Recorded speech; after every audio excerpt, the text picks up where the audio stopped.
Vítejte u našeho vlogu z Lisohorského ultratrailu. Dneska je teprve pátek, ale já jsem se rozhodla to natočit už teďkom, protože jedeme ještě do Decathlonu pro pláštěnku pro mě, protože má celý víkend úplně pršet. Pak jedeme do Frenštátu ještě vyzvednout nějaké věci a pak jedeme na registraci. Takže to všechno si natočíme. A má teda celý víkend hrozně pršet, hrozně a moc se na to těšíme, že jo? Ano, ano. Bude to asi hodně intenzivní sobota. Já to teda neběžím, já jdu jenom jako support, ale stejně na tu Lisou musím vyjít. Takže to bude zábava. Tak jsem si přišla vybrat pláštěnku a teda nevím, který model je teda lepší. Všechno vypadá opravdu kouzelně. No, ale něco si koupit musím. Máš prostě k tomu. Rozhodám se napínám. Tak k tomu. A vůbec nebudu dynafit, to nebude jistě.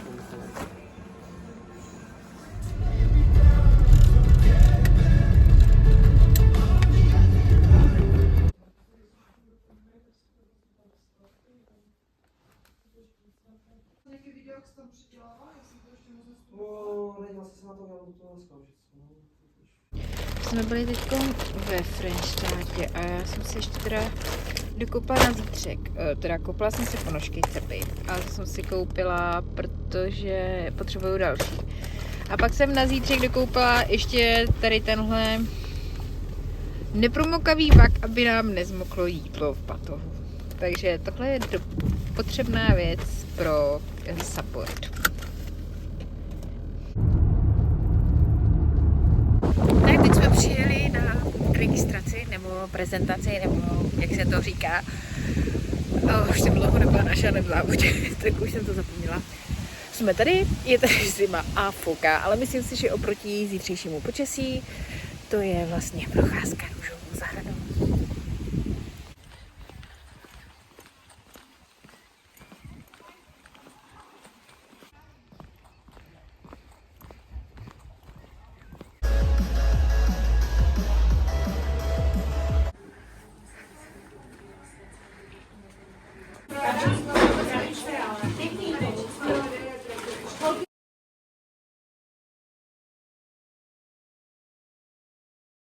Tak jak se těšíš na zítra?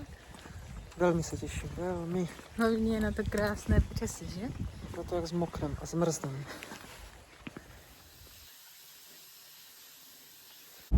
Tak, je 5 ráno, my vyjíždíme na cestu. Je mi zima, ale v kopci se snad zahřeju. Jak se těšíš, kocurku? Tak nemohl jsem dospat, no.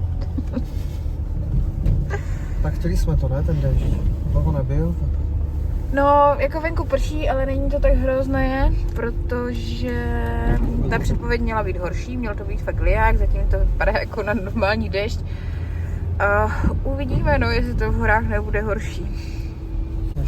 Tady mám ještě svoji snídani, dělala jsem vajíčkové mafiny, teda jako mám tady, já mám pro sebe vajíčkové mafiny, pak tam mám ještě někde nakrájenou broskvi a Lukáš teda snídal, ale má tady ještě druhou snídani, taky vajíčkové mafiny a banán.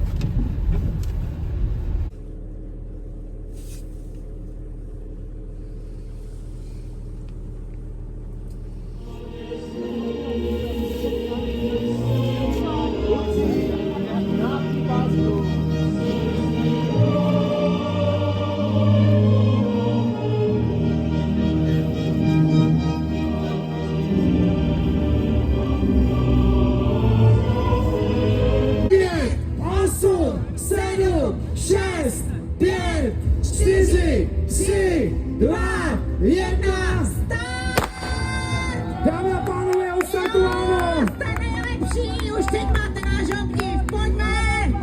Tak, je odstartováno. Já vycházím na Lisou teda a nevím, co natočím, protože ten mobil se mnou moc nespolupracuje. Jak hrozně lije. Tak to se mnou moc nespolupracuje, tak snad něco natočím. Jsem teprve u parkoviště a už jsem mokrá jak blázen. Tak uvidíme. Je to vzrušující zážitek. No a mám na sobě vzadu batoh jak nepálský šerpa. Mám tam tolik věcí. Nikdy jsem nešla s tak těžkým batohem na Lisou, tak uvidíme, jak to dopadne. Mám na to 2 hodiny, abych tam vyšla, takže myslím, že to je velkorysý čas.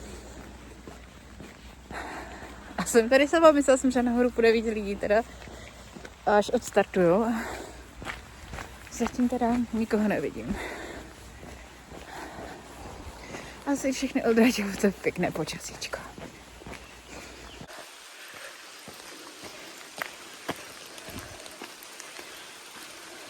Tak, jsem v půlce cesty na Lisou, asi zhruba. A uvědomila jsem si, že jsem vlastně neřekla, že jdu na Lisou protože tam budu dělat support. Tam se vybíhá na tom závodě 4krát na Lisou. A až tam Lukáš poběží po druhé a po třetí, tak já budu nahoře. Potom, až bude spíhat 3. kopec, tak já půjdu dolů, abych stihla být v cíli, až to bude zbíhat po 4. No. A je to těžké dnes ten batoh plný věcí nahoru. Já jsem zvykla chodit na Lisou na lehko, protože je to pro mě fakt jako dost náročné. Ještě po ránu a v takovém dešti, no. Ale čekala jsem to asi horší. Jako s tím deštěm, s tím batohem, to je hrozné. Ale jsem ráda, že vidím konečně nějaký závod i z té druhé strany. Jakože z roli supportu, že si ho vlastně užiju celý, ne někde na trati. A uvidím i další běžce třeba probíhat. Tak to se mi líbí moc.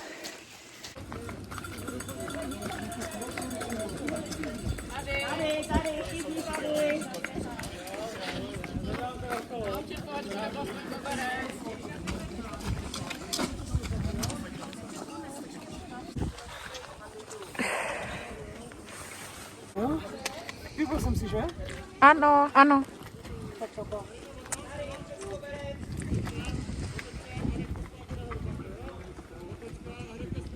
No, nahoře jsem toho moc nenatočila, jenom něco málo, protože mi byla hrozná zima. Hrozně tam foukalo, byla tam mlha, já jsem celá promrzla, měla jsem všechno mokré, pak jsem se v bezručce sušila hodinu. A stejně jsem se furt klapala, jak mi byla zima, takže ty záběry, co jsem natočila, i některé jsou úplně rozklapané, protože se mi úplně šíleně klapaly ruce. Tak, teď jsem zafandila nějakým borcům, se šli nahoru, tam se protínala už trasa Sky Race a Ultra Trail, takže jsem teď cestou nahoru potkala i, já jdu dolů, on jde nahoru, jsem potkala Tomáše Macečka, tak ten je 20 minut před ostatníma první, takže asi už dlouho nikoho nepotkám. Takže Lukáš má za sebou 3 lise, teď zbíhá Lisou po 3. A vlastně, jak se zbíhalo na Vysalaje, tak on to tam moc nezná, takže tam trošku jako zabloudil, nadběhl si docela dost. Takže byl naštvaný, chtěl s tím skončit, takže asi jsem dobrý support, protože jsem nějak dokázala to, že pokračoval. A je ale naštvaný, no, protože teďkom ví, že kdyby tam nezabloudil, že by se mohl měřit s těma nejlepšíma. Kdyby tam teda, ale nezakufroval 30 minut, že jo. Takže od těch 30 minut on se prostě připravil o skvělé umístění, je naštvaný, ale mně to stejně přijde jako fantastický výkon a ví, že se s těma nejlepšíma měřit může. A myslím si, že aspoň to je dobrý trénink třeba na biskitskou sedmičku, která je pro ně jako prioritní. Počasíčko je nádherný, ale tady už je aspoň daleko teplej, než bylo nahoře na Vysorí. Jako mi přijde, že jdu dolů celou věčnost. A škoda, že jsem si to nestopla, když jsem potkala toho Tomáše Macička. Protože bych asi aspoň stopla, jaký má rozestup od druhého. Protože už jdu dlouho, před jsem toho druhého nepotkala. I když za chvilku se odpojím z jejich trasy, takže bych je ještě chtěla potkat. Tak uvidíme. Ale co je skvělý, tak je počasí. Sice fouká a nahoře mi byla příšerná zima, ale vlastně jenom trošku mrholí. Takže oproti tomu, že mělo celý den lít jako z konve, tak je to super. Nejhorší na celém tom dnešním dní bylo asi vylézt z auta. A pak ještě vylez od toho krbu, jak jsem se dělala v bezručce a sušila si to oblečení. Tak to byla druhá nejhorší věc. No, akorát já neběžím, že jo. Tak, ale Lukáš mi říkal, že je moje vedro. Takže myslím, že to měl lepší než já. Ale ne, já jsem to slyšela v bezručce právě mluvit i nějaké lidi, že by radši dneska běželi, než dělali support. Že je to fakt masakr, tak. No, chtěla jsem vám ještě natočit moje fandící skills, ale pak jsem si řekla, že nebudu natáčet cizí lidi bez jejich svědomí, když to chci dávat na YouTube. Ale zafandila jsem si. To mě docela baví. Mě by to taky udělalo radost, kdyby byla na závodě a fanoušci mě podporovali. Třeba když jsem běžela pražský maraton, tak to bylo výborný, jaká tam byla podpora těch fanoušků a podporovali úplně všechny, takže to mi přijde skvělý. Proto to dělám taky. A tady tohle místo úplně miluju. Pověstí o tom, kde se skrývá Ondrášův poklad. Nebo takhle. Je pověst o Ondrášově pokladu a je spousta míst, kde je teorie, že by ten poklad měl být skrytý. A právě v těchto místech, to je jedno z těch míst, kde by údajně ten Ondrášův poklad měl být skrytý, proto se to tady jmenuje Ondrášový díl. A dneska to tady má ještě takovou tajemnou atmosféru, takže to vypadá fakt dobře. Já miluju pověsti a teď je to tady úplně takové jako pohádkové, takové magické. A ještě jak se k tomu tady váže ta pověst, tak to je nádhera. Tak tady by asi někde měl být ten poklad. Podle pověsti, tady někde v těchto místech.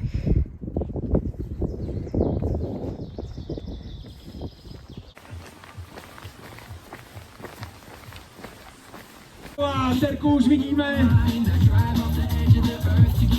Terka reprezentuje tým Turbošneci číslem 544. Po doběhu cílem už jsem moc nenatáčela, protože byly i slzičky, protože jeho zaběhnutí ho připravilo o umístění v top 10, což on si moc přál, takže zklamání bylo veliké. Protože kdyby se to nestalo, tak kdyby v té top 10 byl, tak to určitě hodně zamrzí. Mě taky.